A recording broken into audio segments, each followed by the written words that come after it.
ስለሷ እንደምታስብ እናያለን። ዛሬ እንግዲህ ተወዳጁ በብዙዎች ዘንድ የወደድነውና ብዙ ነገር የሚያስተምረን ሐረግ ድራማ ክፍል 42ን ይዘን መጥተናል። እንግዲህ የኤፍራታ እናቷን አለማወቅ የገኒ ልጅ መሆኗን አታውቅም። በሌላ በኩል ደግሞ ፍቅርን በባዕድ አምልኮ ሰውን ግዳጅ ወደ እኔ እንዲመጣ ብላ የምታስበው የመሰሪዋ ቤዛ መጥፎ ሴት እውነቴን ነው እንደዛ ማሰቧ በናታን ላይ አብረን የምናይ ይሆናል። ሰላም ሰላም የቻናል ቤተሰቦች እንዴት ናችሁ? በመላው ዓለም የምትገኙ ለዚህ ቻናል በቅድሚያ አዲስ የሆናችሁ ቻናሉን ሰብስክራይብ፣ ላይክ፣ ሸር በማድረግ ቪዲዮውንም ቤተሰብ ሁኑ እያልኩኝ እንዲሁም ነባር ቤተሰቦቼ ቪዲዮውን ሸር እና ላይክ አድርጉ ማለት ነው፣ አበረታቱኝ። እንግዲህ በባለፈው ሳምንት ናታንና እህቱ ማለት ነው ብዙ ነገር እየመከረችው እያወራችውም ነበር። በመሀልም ከኤፍራታ ጋር በስልክ እንደተገናኙ እናስታውሳለን። ከዛን ሰዓት ጀምሮ ጥሩ ስሜት ውስጥ አልነበረም። እናም ክላስ ውስጥ ኤፍራታ ክላስ ውስጥ አስገብታ ክፍሉን ቆልፋበት እዛ እንዲረጋጋ እንዳይሄድ ወደ መጥፎ ቦታ ማን ነው ጥላታችን እያለም ስለነበር ቆልፋበት እንደነበር እናስታውሳለን። በዛ መሀል ሉሊት መታ ነበር ከያፌት ተልካ ማለት ነው። ፈልጌው ስትላት አትፈልጊው አሁን ይረጋጋ ብላት ነበረ። እሱ ክላስ ውስጥ ነው ያለው ብላ መልሳት፣ ያው እሷ ግን እዛው እየጠበቀች እንደነበረ ነው። እዛው ነው እንግዲህ ዛሬ የምናየው ደግሞ ሉሊት እንግዲህ ወደ ናታን ወዳለበት ክላስ ነበረ እየሄደች የነበረው። ናታንም ጽ እያለ በሩ እንዲከፈትለት ያው የሚጮህ የጮህ ድምፅ ስለነበር ወደ እሱ ነበረ እየሄደች እያለ እንደ አጋጣሚ ገኒ ያገኘቻት። ወዴት ነው የምትሄጂው ብላ ስትጠይቃት እሷም እንዴ ናታን እኮ ክላስ ተቆልፎበታል እናም ሽጉጥ ይዟል ተብሏልና ሰው ሊገድል ነው ብላ ለገኒ ስነግራት፣ ገኒ ማንን ነው የሚገለው ለምንድን ነው የሚገለው ብላ እየጠየቃቻት እያለ ጽዮንም መጣች። ምንድነው ጽዮን ምንድነው እየሆነ ያለው ስላ ጽዮንም አንድ ሰው እገላለሁ እያለ ነው እና ወንድሜን ለማዳን ራሱ እንዲጠብቅ ቆለፍኩበት፣ መቆለፉን መረጥኩኝ ብላ ሳላታለች ለገነት ማለት ነው። በመሀልም ጽዮን ዛሬ ባሌን እፈልገዋለሁ ምንድነው የምታወሪው የምንድን የቆለፍሽበት እያለች ቤዛ እየጠየቀቻት ነበር። ከፈለግሽ ደግሞ ግቢውንም ወይም ሌሎች በሮችን መቆለፍ ትችላለች እንጂ ክፈችለት አጥር በጣም እያለች ዛሬ በጣም አሪፍ ምሽት ከሱ ጋር ልናሳልፍ ዝግጅት አለኝና ስለዚህ በሩን እንዲከፍችለት እፈልጋለሁ ብላ በጣም በመኮሳተርና በጩኸት ጽዮን ላይ ስትናገር፣ ጽዮንም እሺ እከፍትለታለሁ ግን ቢረጋጋ ጥሩ ነው፣ መረጋጋት አለበት ቅድሚያ፣ ድንገት ካመለጠንስ እሱን ይዘን ማስቀረት አቅሙ ላይኖረን ይችላል እያለቻት እያለ ነይ መክፈት አለብሽ በሩን ብላ ይዛ ስትሄድ፣ በጎን ግን ሉሊት ምንድን ነው ያደረገችው? ወደ ናታን ወዳለበት ወደ ተቆለፈበት ኤፍራታ ክላስ በር ስር ጠጋ በማለት ጽ ክፈችው በሩን እያለሱ እየተጣራ እያለ እሷም ቀስ ብላ ስታዳምጥ ቆይታ እኔ ሉሊት ነኝ ናታን ጩኸትህን ሰምቼ መጣሁ፣ ቁልፍ ከያዝክ ልክፈት፣ እንዴት ልክፈትልክ? እኔ ሽጉጥ አልወድም በማለት ሽጉጥ እፈራለሁ ስትናገር ናታንም ሰምቷት ነበር ማለት ነው። እነ ጽዮን ነገሯቸው እንዴ ሽጉጥ መያዜ እንዴት ሊያውቁ ይችላሉ? እንዴት ልታውቅ ቻለች? ይህ እኮ ጥሩ አይደለም፣ ይህ ነገር መታወቅ አልነበረበትም፣ አደጋ ነው እያለ ከራሱ ጋር እያወራ እያለም እሷ በር ስር ሆና ሉሊት ታዳምጥ ነበረ እና እያዳመጠች እያለ መጨረሻ ላይ ግን በሌላ በኩል ምንድን የሆነው ቤዛም የራት ግብዣውን አዘጋጅታ እየጠበቀችው ስለነበር ጽዮንን ወደ ክፍሉ ወስዳ ወደ አዘጋጀችበት ክፍል ይሄው የሁሉ ራት ግብዣ ይበላሽ ነው የምትይኝ? ተበላሽቶ ይቅር። ስለዚህ እንዴት በዚህ ቀን ትቆልፊበታለሽ? ሂጂና ክፈችለት ብላ ወይም ቁልፍ ስጪ ስትላት ቁልፉን ሰጥታታለች። በኋላም መጣ ማለት ነው። እንግዲህ ጽዮንም ወንድሜን ለማዳን ነው ከሰው ጋር እንዳይጋደልብኝ ስለምፈልግ ነው፣ ቤዚ ተረጋጊ ብላ ቤዛም በቃ አንቺማ የኔን ጓደኝነት ተሽል እያለች መጥፎ ነገር ወቀሳ ስታቀርብባት እኔ ደስ ይለኛል፣ ደስታሽ ያስደስተኛል ብላታለች። ጺም ማለት ነው ለቤዛ። ቤዛም ተረጋግቷል፣ መምጣት አለበት፣ ሽጉጡን እቀማዋለሁ፣ ሁሉንም ነገር አስቆመዋለሁ ባለ አይደል እንዴ፣ ስለዚህ ሁሉን ነገር ደግሞ ለእኔ ተዩ ስትል ነበረ።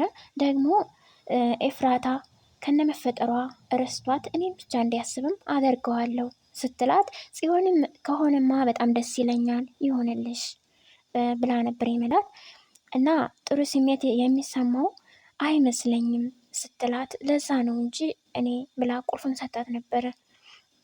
እና መጨረሻ ላይ ግን በሌላ ደግሞ ያፌት ምን አደረገ? በጣም በንዴት ስሜት ወደ ሉሊት ነበር ስልክ ደውሎ የነበረው ከናታን ጋር ያለሽን ሚስጥር ወይም የሆነ ነገር ጀምረሽ ከሆነ ገደልኩሽ፣ ምን እያደረግሽ ነው? እንዴት እኔ ቀድሜሽ ልደውል እችላለሁ? አንቺ መደወል እያለብሽ ብሎ በጣም ሲጮህባት፣ ሉሊትም ስልኩን አንስታ አልተመቸኝም ነበረ፣ አልቻልኩም ነበር፣ ከአጠገቤ ሰው ስለነበር ስልኩንም ማውራት ወደ አንተ መደወል ስላልቻልኩ ነው ብላ መልሳለታለች። ታዲያማ ናታን ቀጥሮኝ እንዴት ይጠፋል? ቀጠሯችን እኮ ዛሬ ነበር እያለ ሲጠይቃት፣ አይ ያች መሰሪ እህቱ ቆልፋበት ነበረ፣ እንኳንም አልመጣ ሽጉጥ ይዞ ነበር፣ ቢገልህስ ሊገልህ ይችል ነበር ስትል፣ ያፌትም እኔም በሽጉጥ በማለት በጣም በድንጋጤ መንፈስ እንዴት እንደዛ ሊያደርግ ይችላል? ሳይቀድመኝ ቀድሜ ነው ማጠፋው እንጂ እንዴት ወረቀቱን አመጣለሁ ብሎኝ ቀጥሮኝ እንዴት ሊቀር ይችላል?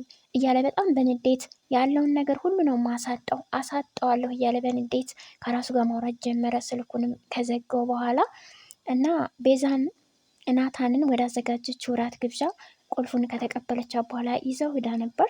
ልክ እንደተቀመጡም የምንጓጓላት ቀን ዛሬ ደረሰ ስትለው ናታንም በልቡ ኤፍራታ ጋር ሲያወራ የነበረው ቀድሞ የነበረው የፍቅር ታሪካቸውን እንዴት ሲያወሩ እንደነበረ በአእምሮ እያስታወሰ እሷ የምትለውን ከአንዳችም ነገር ሳይቆጥረው አያዳምጣትም ነበረ።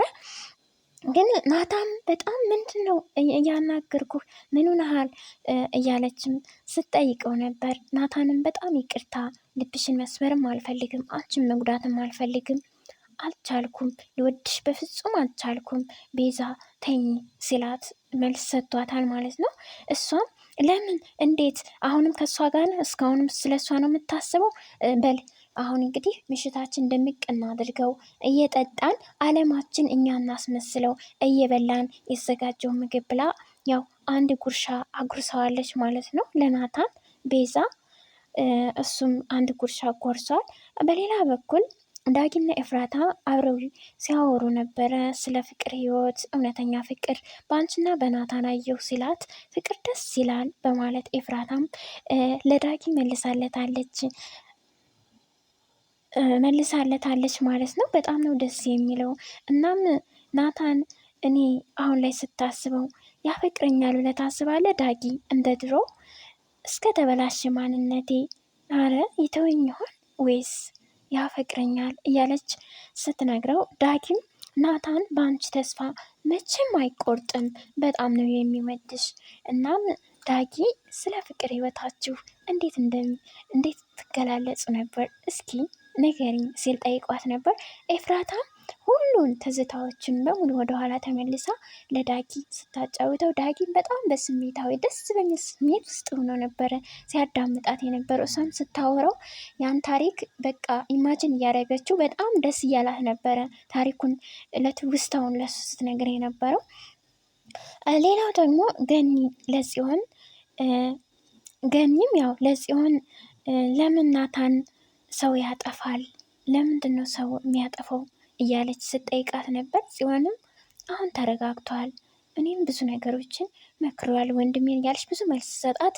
ገነትን በዛ መሀል እንዴ አንቺም በጣም በሳልና አስተዋይ ሴት ሆንሽ፣ ብዙ ነገር ሆንሽ እያለች ጽም እኔ ብዙ ነገሮችን ተምሬያለሁ፣ ብዙ ነገሮችን ቀይሬያለሁ ራሴን እያለችም ብዙ ነገሮችን መልስ ስትሰጣት ነበር። ገኒም ቤዛ ዛሬ ሽርንጉድ እያለች ነው፣ ምን እየሰራች ነው? ምን አላት ስትል ጠይቃት ነበር። ጺም ዛሬ ከናታን ጋር የራት ምሽት እንደነበራት ነበራቸው አዘጋጅታለች ነግራኛለች ብላ ነገረቻት። ገኒም ጥሩና ዘና ይበሉ ፈታ ይበሉ እኔም ልተኛ በማለት ሄደች ማለት ነው። ገኒ ጺም እንግዲህ ወደ ኤፍራታ ስልክ ደወለች። ወደ አሁኑ ዳጊ ነበር ስልኩን ያነሳው። ደህንነታቸውን ጠየቀቻቸው። ኤፍራታም ናታን ደህና ነው ስትል ነበረ ከሰላምታ በኋላ የጠየቀቻት። እሷም ደህና ነው፣ ያው ጠላቶቻችን እነማን ናቸው ማወቅ አለብኝ እያለ ግን እየጠየቀኝ ነው፣ ብቻ ግን ያለው ነገር አንዳንድ ነገር ያስፈራ ስትላት ኤፍራታም ነገርሽው ስትል በድንጋጤ ነበር። ነው አልነገርኩትም፣ እውነቱን ሲያውቅ ከባድ ነው ነገሩ ወደፊት ብላ ለኤፍራታ ስመልስላት ኤፍራታ እንግዲህ እኔ ብዙ ነገር ሆኛለሁ፣ ሌሎችም እንዲሁ። ግን መሰል ጓደኞች ደግሞ በዚህ አይነት ሁኔታ ውስጥ እንዲጎዱ እንዲበላሹ ህይወታቸው አልፈልግም። ስለዚህ ልንበረታታ ይገባል፣ ልናድናቸው ይገባል የሚል መልስ ነበር የመለሰችላት። እና በዛ መሀል ግን ደግመም አሁንም ስለ ኤፍራታ ስለ ናታን ደህንነት ነበር የምትጠይቀው። እና ደህና ነው ድምፅሽን ከሰማ በኋላ ያው በስልክ ከተገናኛችሁ በኋላ ብዙ ነገሮች ያው ዝብርቅርቅ ቢሉበትም ግን ደህና ነው ብላ ነበር የመለሰችላት። በዛ መሀል ያው እንደዛ ብላ ስልኩን ጨርሳ ቢኒያም ምን አደረገ? ለዳጊ ነበር ሲደውልለት የነበረው። እንግዲህ ቢኒያም የዳጊ አጎት ነው፣ ወንድሙ ልጅ ነው ዳጊ ማለት ነው። ለቢኒያም ትሄዳለህ እያስፈራሩኝ ወደ ክፍለ ሀገር ብሎትም ስለነበር ስልክ አያነሳለት ብሎ በጣም እየተናደደ ነበረ። በዛ መሀል ናታንና ጽዮንም የሆነ ቁጭ ብለው እያወሩ ነበር ብዙ ነገሮችን። ባክን ወንድሜ ማስመሰል እንዴት ነው ማስመሰል የሚቻለው እያላት ነበር። ጽም ሙሉ የአንተ መረጃ እኮ አለኝ መታወቂያ ሳይቀር ምናምን፣ ምንም አትሆንም እኮ ግን ቢያገኙህም እያለችው ብዙ ነገር እያወራችው ነበረ። እሱም በዛ መሀል ጨረቃዬን ድምጿን ሰማዋትኝ ሰምቻታለሁኝ፣ ስለዚህ ፈልጌ ደርስበታለሁኝ ጨረቃዬን አግቷት የነበረውን እያለ ነበረ ለቤዚ ሲነግራት የነበረው። እንደዛ እያለ እያሉ ገኒ ሰምታቸው ነበር እና ራሷን ስታውሉ ወድቃ ነበር። እንግዲህ ገኒ ገኒ እንግዲህ የማናት የኤፍራታ እናት ስለሆነች ሰምታ ልጅ የምንሆነች ብላ ራሷን ስታወድቃ፣ በዛ መሀል እነሱ አይዞሽ እያሏት እያለ እያነሷት እያለ ሉሊት መታ ነበር። ምንድን የሆነው? ለምንድን ነው የማትነግሩኝ? ምን ተፈጥሮ ነው? ምን ትደብቁኛላችሁ? ምናምን እያለች ብዙ ነገር እየቀበጣጠረች ነበር። እነሱም ምንም አልሆነችም ደህና ናት እያሉ መለሱላት። በመሀል ግን አይዞሽ ነቃች። እሷም ከወደቀችበት ተነሳች፣ ነቃች። ዳጊ ምቅፍ አድርጎ አይዞሽ ምንም አልሆነም ልጅሽ ዳጊን የምንም አላደረግኩትም እያለቻት ነበር። ሉሊት ያው ስለማታውቅ ማለት ነው። ግን እሷ ስለ ኤፍራታ ስለነበር የምታስበው ኤፍራታም ደህና ናት ሰምቻታለሁ ልጅ ምንም አልሆነችም ብሎ ጠጋ ብሎ አቅፏት በጆሮዋ ስለዚህ የጨረቃዬን ድምፅ ሰምቼዋለሁ አታስቢ ብሎ ሲነግራት ጠጋ ብሎ ሉሊትም ለማዳመጥ ሞክራ ነበረ። ያው አልሰማችም። ግን ምን ሚስጥር ነው የምታወሩት? ምን ትሻሻላችሁ በጆሯችሁ? እያለች ራሱ ስትናደር ነበረ። እና ገነት ምንም አላረኩትም ምናምን እያለች ሲቀባጥር፣ እንዴ እኔ መቼ ጠየቅኩሽ? እኔ ልጅ ምን አደረግሽ አልኩሽ ብላ መልስ ሰታት ነበረ። ያፌትም እንግዲህ በሌላ በኩል ወደ ቤዛ ደውሎ ነበር። እንግዲህ ቤዛ የሞተው ልጅ የአፌት እንደነበር ያው እንግዲህ ይታወቃል ማለት ነው። የአፌት ልጅ ነው። እንግዲህ ይህም ሁሉ ታሪክ ደግሞ ናታን አያውቅም። ወደ እሷ በመደወል ስልኩን ቀጥታ ነበር አንስታ ምን ፈለግ ምን ላድርግ ብላ ነበር። እዘጋዋለሁ እንደዚህ አይነት መልስ ነበር ገና ስልኩን አንስታ የሰጠችው። እሱ ግን ምንድን ነው ያላት? ተረጋጊ፣ አንድ ያሳጣሽኝ ልጅ ድጋሚ እንዳገኘው እንድሰጭኝ እፈልጋለሁ ሲል ነበረ እያስፈራራ ቤዚን ሰወራት የነበረው። የሞተ ልጅ ከየት ነው የማመጣው? እንዴት ነው የምሰጥስ? ብላ ነበረ መልስ ስሰጠው ያፌት ቆንጆ የራት ግዢዋ ስላዘጋጀውልሽ ዘንጠሽ እንድትመጭ እንዳቀሪ ከቀረሽ ደግሞ ችግር እንደማደርስብሽ ብሎ ሲያስፈራራት፣ እሷም አረ የፈለግከውን ነገር አድርግ፣ እኔ ፍክት ያለ ፍቅር ዝንጥ ያለ ፍቅር ከናታን ይዞኛል፣ አፍቅሬዋለሁ፣ ወዶኛል፣ ወድጀዋለሁ በጣም ብላ ስልኩን ዘጋችሁ። እሱን በንዴት እንዳቀሪ ብሎ ዘግቶት ነበረ። በኋላ ግን ስልክ ዘግታ በጣም ስትናደድ ነበር፣ ስትጨነቅም ነበር። በዛ አይተናል። በሌላ በኩል ደግሞ ኤፍራታ ቁጭ ባለችበት እንግዲህ ቢኒ ዳጊን ፍለጋ ወደ ቤት ሲሄድ ያገኛት ኤፍራታን ነበረ፣ ቤት ውስጥ ማለት ነው። ኤፍራታን ሲያገኛት ደግሞ የት ሄዶ ነው ዳጊስ ብሎ ነበረ በቁጣ መንፈስ ጠይቃት። ኦኬ የዳጊ አጎት ነው የነበረ ያላት እና ዳጊ አሁን ወጣ፣ ሱቅ ይመጣል፣ ሱቅ ደርሶ ሊመጣ ነው አረፍ በል ስትለው፣ ቢኒ ግን እንደዛ ነበር የሚያስበው። በጣም ከእሷ ጋር ሰጣ ገባ ጸብ ውስጥ ነበር የገቡት። አንቺን ለመርዳት ዳጊ ራሱን ሊያጣ ነው ሲላት ነበረ። ኤፍራታም አዎ ዳጊን ችግር ውስጥ አስገብቻለሁ፣ ነገር ግን አታስብ ከዚህ በኋላ ያለው ራሱ ይወጣለው በማለት ነበር መልስ የሰጠችው። ቢኒያምም እኔን ልታጠምጅኝ ያስበች ነው ብሎ በጣም በሚያስፈራ ፊት ነበር። እሷም እንደዛው ደንግጣ፣ እሷም ስላላወቀችው እኔም ያንተ ስሜት ነው የሚሰማኝ፣ ምናልባት እኮ ያፌት ልኮል ሊሆንም ይችላል የሚል ነበር መልስ የሰጠችው።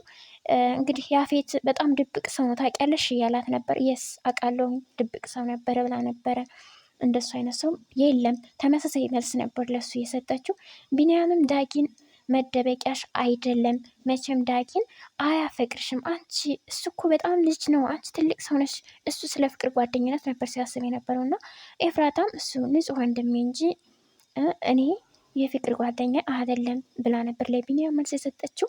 ከዛም በዛ ስሜት ብዙ ነገር ብሏት እሷን ወጥቶ መንገድ ላይ እየሄደ ያለ ዳጊን መንገድ ላይ ነበር ያገኘው።